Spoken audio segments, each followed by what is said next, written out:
কুখ্যাত ক্রিমিনাল তুমি শুনে রাখো, আইএসএফ এর ছেলেদেরকে জেল খাটিয়ে দমানো যায়নি, যাবে না। ওয়াকফ সংশোধনী আইন যে 2025 বাতিল হয়েছে, এটার প্রতিবাদে কলকাতায় একটা মিছিল করেছিলাম। সেই মিছিলে যাওয়ার পথে ভাঙড়ে কলকাতা পুলিশ আটকে দেয়। সেই সময় বচসা হয়, সেই বচসাকে কেন্দ্র করে বেশ কিছু ছেলেকে গ্রেফতার করে এবং সেখানে পুলিশ আমাদের নিরস্ত্র নাগরিকের উপরে মারধর করে, মাথা ফাটায়। এই ভিডিও ফুটেজ আমাদের আছে। তারপরে বিকালে সোনপুর বাজারে একটা প্রোগ্রাম হয় এই ওয়াকফ সংশোধনী আইন বাতিল করার জন্য। ওখানে যারা মিছিল নিয়ে আসছিল, পুলিশ তাদেরকে আটকায়, তাদেরকে লাঠিচার্জ করে এবং তারপরে আমরা দেখতে পাই পুলিশের কয়েকটি গাড়িতে আগুন লাগিয়ে দিয়েছে। সেটাকে কেন্দ্র করে আমাদের অনেক ছেলের, আইএসএফ এর অনেক ছেলের নামে অনেক মিথ্যা মামলা দিয়েছে। আমরা বারবার বলেছিলাম যে আপনাদের কাছে বাজারে সিসিটিভি ফুটেজ আছে, আপনারা সিসিটিভি ক্যামেরা লাগিয়ে রেখেছেন, কারা আগুন লাগাচ্ছে ওই ভিডিওটি পাবলিক করুন। করতে পারেনি, আর আমরা চ্যালেঞ্জ করছি ওরা করবেও না, কারণ ওখানে তৃণমূল কংগ্রেস আর পুলিশের একটা অংশ ষড়যন্ত্র করে আগুন লাগিয়ে আইএসএফ এর নামে মিথ্যাচার করেছে। আমরা আইনি লড়াই লড়ে আমাদের ছেলেগুলোকে জামিন করেছি। কিছু খবর পাচ্ছি এখানে এসে যারা জামিন হয়েছে তাদের উপরে পুলিশ অনেকের উপর অত্যাচার করেছে। আমরা যতটুকু জানি পুলিশের এই ধরনের অত্যাচার করার কোনো রাইট নাই। আমি কথা বলবো প্রত্যেকের সাথে। আজকে চাঁদ আগামীকাল ঈদ, পবিত্র মুসলিম সম্প্রদায়ের পবিত্র ঈদ আছে, কথা তাদের সাথে আগামী ঈদের পার হয়ে যায়, কথা বলবো এই বিষয়ে, আইনি লড়াই আমরা করব। কিন্তু আজকেও একটা কথা বলি, আজকে আমরা এসেছি একটার আগে থেকে এসে অপেক্ষা করছে। স্বাভাবিকভাবে আমরা জানি গত পরশুদিন সবাইয়ের বেল পেয়েছে। গতকালকে যতটুকু আমরা খবর পেলাম, গতকালকে সবাই আবার যেগুলো বেলের যে কন্ডিশন থাকে, যেগুলো যা থাকে সেই কাগজগুলো সব হয়ে যাওয়ার পরেও আজকে বেলা 1:12 থেকে পরিবারের লোকজন এবং আমরা অপেক্ষা করছি। দেখলাম কি হবে হবে হবে হবে করা হচ্ছে, করে ডিলে করতে করতে এখন 6:30টায় ছাড়া হচ্ছে। তো ব্যাপারটা হচ্ছে এখানেও একটা রহস্য লুকিয়ে আছে, এটাও তদন্ত সাপেক্ষ। কেউ যদি মনে করেন নওশাদ সিদ্দিকীকে দীর্ঘক্ষণ এখানে বসিয়ে রেখে ওকে মানসিকভাবে দুর্বল করবে, এটা ভুল হচ্ছে। আমি তাদের উদ্দেশ্যে বার্তা দিচ্ছি। হতে পারে ভায়া এসপি অফিস এখানে এসেছে, ক্যানিং পূর্ব থেকে ভায়া এসপি হয়ে এখানে এসে হতে পারে সেটা, বা কলকাতা কালীঘাট থেকে এঘাট ওঘাট করতে করতে এখানে এসেছে, মেসেজ এসে পৌঁছেছে, বা জেলা থেকে মেসেজ এসে পৌঁছেছে যে ডিলে করানো হোক। আমি মনে করছি এটা ইচ্ছাকৃতভাবে ডিলে করানো হয়েছে। তো এই ডিলে করে আমার কিচ্ছু, আমি তাকে বলছি কিচ্ছু আমার লাভ হবে না, আমি এটা বলে দিচ্ছি। কারণ আমার এনার্জি যদি আজকে না ছাড়তো, সারা রাত আমি এখানে বসে থাকতাম, পরিবারের লোকজন নিশ্চিতভাবে আমার সাথে থাকতো এবং আমিও থাকতাম এখানে বসে, কালকে এদেরকে নিয়ে ঈদের নামাজ পড়ে বাড়ি ফিরতাম। কিন্তু আপনারা বলুন, একজন দায়িত্বশীল অফিসারদের কাজ কি হবে? প্রত্যেকটা মানুষের ধর্মীয় সেন্টিমেন্টটাকে কিন্তু সম্মান দেওয়া দরকার, যে আগামীকাল মুসলিম সম্প্রদায়ের পবিত্র ঈদ। সেক্ষেত্রে আমরা যত তাড়াতাড়ি সম্ভব এটা রিলিজ করা। তার পরিবর্তে আমরা কি দেখলাম, যে ইচ্ছাকৃতভাবে ডিলে করিয়েছে।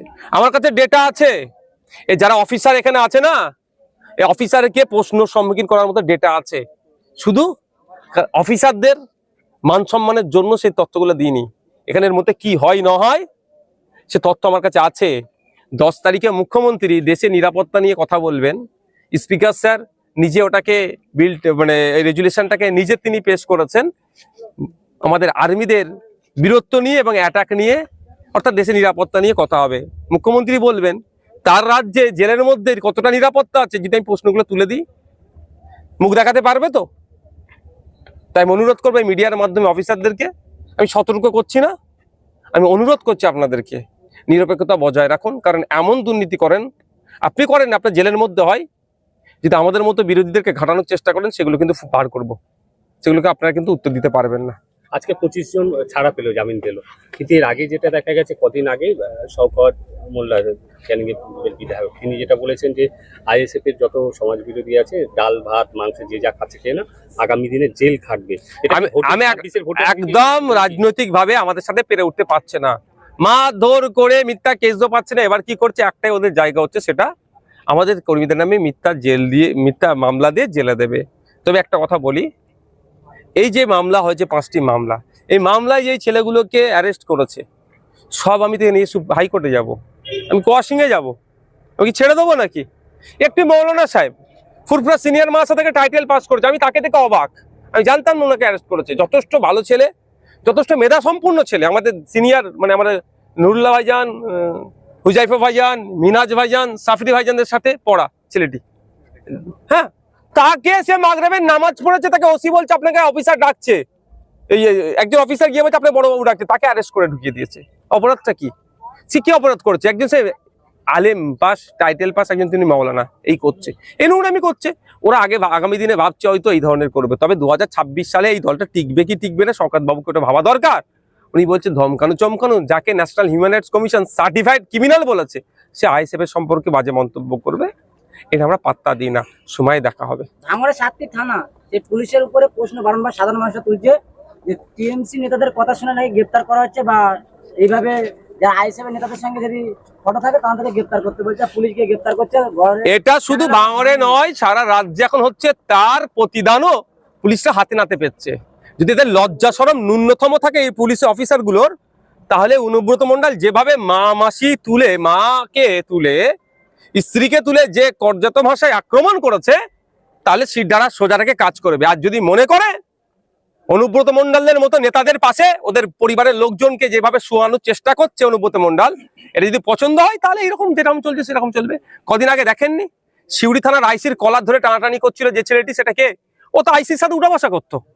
কদিন আগে আরামবাগ সাইডে, বাঁকুড়ার সাইডে বালি মাফিয়ারা পুলিশকে ধরে পিটিয়েছে। তারা কারা? তৃণমূলের লোক। এতদিন ভাগবতটা সমান সমান হচ্ছিল, এখন হয়তো মতনৈক্য হচ্ছে, গুছিয়ে পিটিয়ে দিয়েছে। এটা হচ্ছে।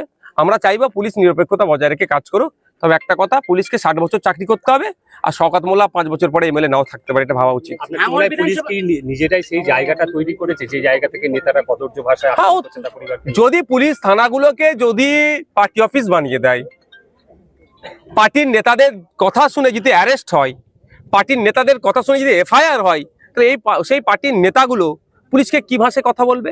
এই অনুব্রত বাবুর কথা এই ধরনের পুলিশ উঠা বসা করতো। এখন পুলিশ উঠা বসা করেনি বলে অপরাধটা কি? একটা মিছিল হয়েছিল, কত লোক হয়েছিল, এই রিপোর্টিংটাতে হয়তো মনে হয় করেছিল, একটা রিপোর্টিং করেছে, তার জন্য মাকে স্ত্রীকে ছাড়লো না। এটা শুধু পুলিশের মা বোনকে স্ত্রীকে গাল দিল না, মহিলা সমাজকে অপমানিত হতে হলো। আজকে দেখুন তার বিরুদ্ধে অ্যাকশন নেই। ডাক্তারদেরকে আক্রমণ হলে ডাক্তাররা রাস্তায় নামে।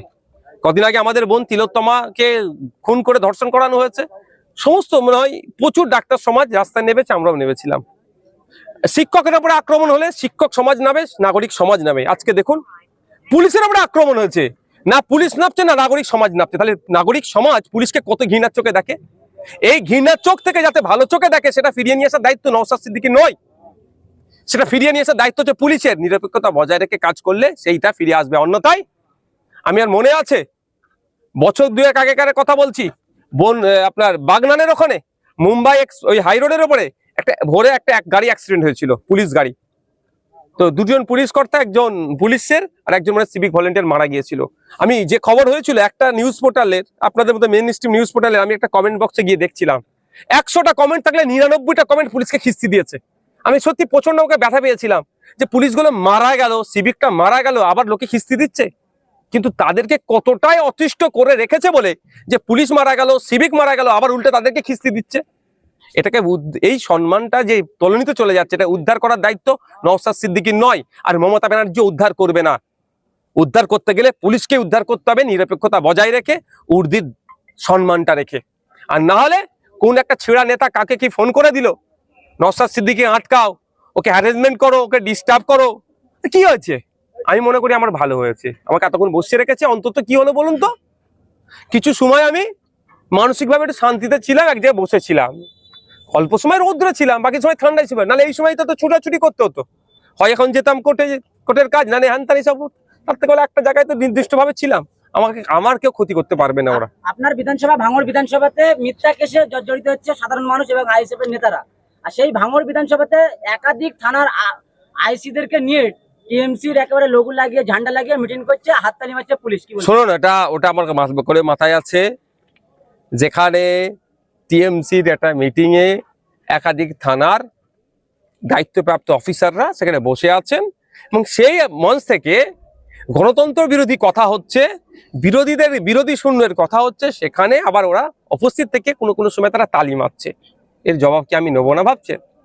দেখি না 9 তারিখ থেকে বিধানসভা শুরু হচ্ছে, পুলিশ মন্ত্রী তো আসবে, ঠিক জায়গায় তো দেবো, যেখানে দিলে বেশি অপমানিত বোধ করবে পুলিশ মন্ত্রী, তারপরে যদি অ্যাকশনটা কিছু নেয়, আর নাহলে জানবো। সাধারণ মানুষের পুলিশের উপরে ভরসা হারিয়ে ফেলছে, কি বলবেন আপনি পুলিশ- বিধায়ক হিসেবে ভাঙড়ের? আমি কোনোদিনের জন্য বলবো না যে পুলিশ আইন হাতে তুলে নেন। আমি সবসময় বলবো আইনকে ভরসা করুন, আইনের প্রতি আস্থা রাখুন, প্রশাসনের প্রতি ভরসা রাখুন। যারা পুলিশের উর্দি পরে অন্যায় করছে তাদের বিরুদ্ধে আমি, কিন্তু পুলিশের উর্দিকে আমি কোনোদিন খারাপ বলতে পারি না, আর বলবো না। দাদা 2023-এ যেটা দেখেছি আমরা, যেরকম হত্যার পর হত্যা, খুনের পর খুন আর সংঘর্ষ, 2026-এ ভোটের আগে কি আপনিও সেন্ট্রাল ফোর্সে দাবি জানাবেন? হবেই তো, ইলেকশন কমিশন অফ ইন্ডিয়া এটা কন্ডাক্ট করে, সেন্ট্রাল ফোর্স দিয়ে হয়, আরো ব্যাপকভাবে করতে হবে। স্টেট ফোর্সের কোনো ফাংশন রাখলে চলবে না। সিভিক সিভিক তো অলরেডি ব্যান আছে, যাও করাচ্ছে, এগুলো নিয়ে মামলা হবে আগামী দিনে কোর্টে। Thank you.